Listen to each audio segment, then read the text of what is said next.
saying, quote, "It is one of the most extremist he's ever seen in Israel."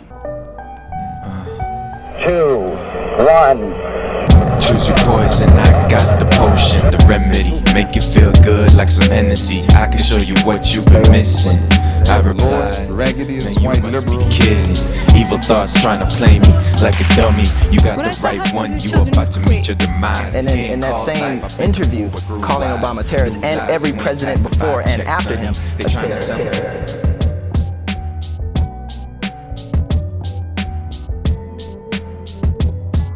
What's going on, everybody? Welcome to ThirdEye Thursday. Thank you so much for joining us. Let's get started. I do want to say they thought they could shut us down, but we back. First and foremost, I want to shout out the young Mossad spy that came up to me in the grocery store. They thought they were slick. I see you, baby.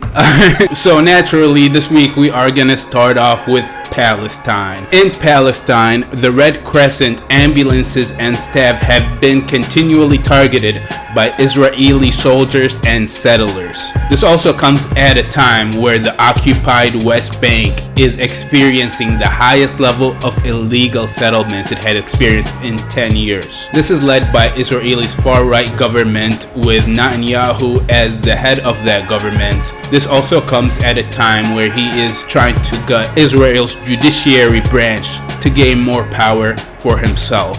And a lot of Israeli citizens are protesting this and are out on the streets right now by the thousands. Now, these are just some of the few reasons that make some of his recent comments on a podcast that he was in outlandish. Things like saying that the only way for Palestine and Israel to coexist is for Israel to be in control of all the security and power. As we can see, they mostly are, and they are still committing genocide, killing Palestinians, kicking them out of their homes. So it's insane. And as all of this is happening, many organizations, we'll put a clip here, but many organizations are condemning the state of Israel, even organizations within Israel saying that it is an apartheid state. I am the only Palestinian American serving in Congress, and I have family members all throughout the West Bank and what many people call the illegally occupied territories. But we're here again, reaffirming Congress' support for apartheid, policing the words of women of color who dare to speak up about truths, about oppression, is just not what we should be doing here in Congress. And let's just get this record straight here. This is not something that's made up. The United Nations, Human Rights Watch, Amnesty International, Israel's own largest human rights organization, B'Tselem, all agree that Israel is an apartheid state. To assert otherwise, Mr. Speaker, in the face of this just body of evidence is an attempt to deny the reality and to normalize violence of apartheid.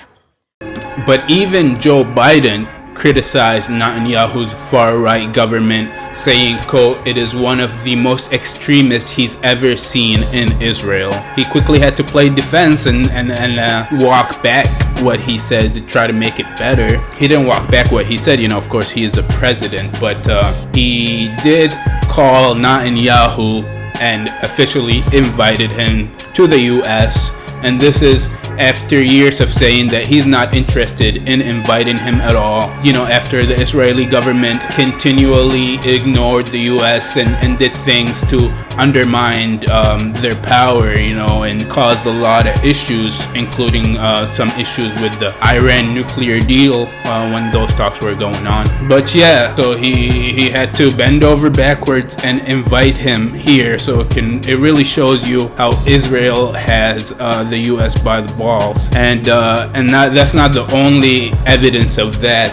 The Israeli president actually was just in the US addressing a joint session of Congress. It's amazing. It is 4 women who boycotted and did not attend the speech by the Israeli president. Mostly the amazing women that you always see speaking up for people's rights, speaking against the establishment. That is Ilhan Omar, Rashida Tlaib, AOC, y'all know who it is. and Cori Bush. But it's funny I say the U.S. has to bend over backwards. Geopol, a Seattle congresswoman, called Israel a racist state. And then she had to kind of clarify that by saying that she does not believe that having a Jewish state is racist or anything against Israel or the Israeli people, but this is meant more for Benjamin Netanyahu and his far-right government. So after she clarified like that, they had a rushed session in the House of Representatives to vote that Israel is not a racist or apartheid state. And again, this is after all those organizations already claimed that it is. The House of Representatives voted on that, and only 9 real people came out and said that yes, Israel is obviously a racist and apartheid state, versus the 412 that went along with the vote and said that it's not,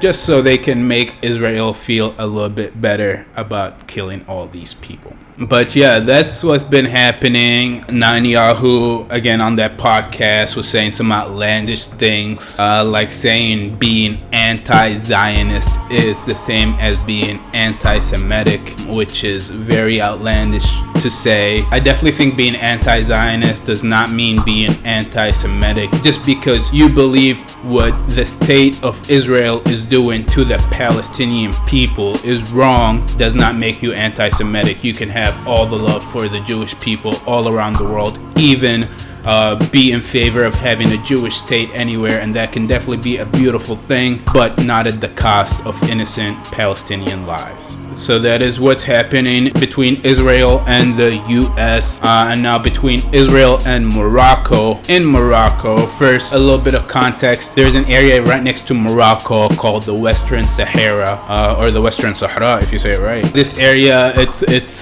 disputed territory. Morocco wants to include it to be part of Morocco. The people in there don't believe that it is part of Morocco. There's also rebel groups from Algeria. They're fighting the Moroccan military, and that is pretty much what is stopping them from annexing that place. So yeah, naturally you have a place where people don't want certain government ruled by them. Naturally you'll have Israel saying that yeah, they should be ruled and oppressed. So Israel is actually the second government body to support Morocco's claim on the Western Sahara, and this comes only after Trump tweeted that he supports Morocco's claim to that territory as well. Over the past 4 decades, thousands of Western Sahara's indigenous people, the Sahrawi, have been tortured, imprisoned, killed, and disappeared while resisting the Moroccan occupation. Speaking with Middle East Eye, Western Sahara-based activist Mohammed El-Baikam said, quote, Morocco relies on the same tools and methods as Israel in suppressing the Palestinians, occupying them, displacing them from their land, robbing them of their wealth, and controlling them, he said. The majority of the world obviously is against this move by Morocco and Israel to try to annex this territory. But yeah, Israel did this for Morocco back in their claim as a quid pro quo for normalizing, being one of the few Arab countries to normalize relations with them. There's only about 4 or 5 Arab countries that have done so, and yeah, you can see Israel, they would do anything right now just to have a little bit of acceptance from some of the Arab nations, because that's their new game plan. Instead of trying to make peace with Palestinians, they just want to try to push the Arab nations more onto their side so we can forget about the Palestinian genocide. Sudan was one of the other nations to also normalize ties with Israel, but you can go ask any Sudani person that they are against this.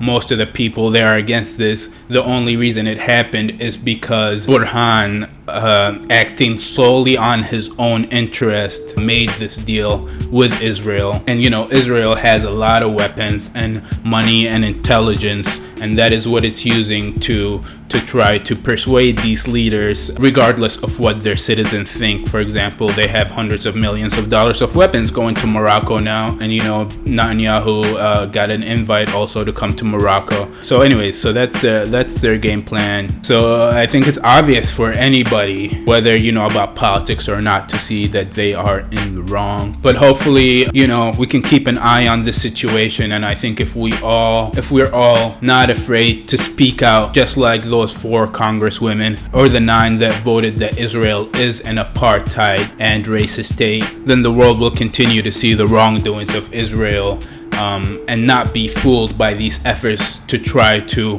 whitewash their crimes. So that was your quick update here on Third Eye Thursdays. Come back, join us every week. We're going to be talking about intriguing topics. I know recently we have been diving a lot into politics, especially in Russia, Israel, and Sudan.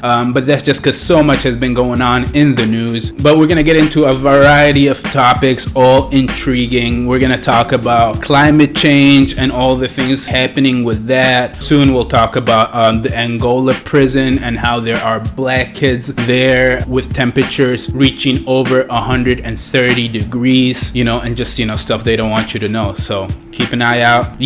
Thank you again for joining us. Let us know what you think, man. Third Eye Thursday is all about the conversation, because only together can we make this world a better place. I appreciate y'all time, and until next time, peace. Yeah, young days I was starving, used to have peaceful dreams like Martin. Now I'm feeling like X by enemies, nigga, man, I run up and spark him. German whip, gun tag, man, I got it for free, brother, what a bargain.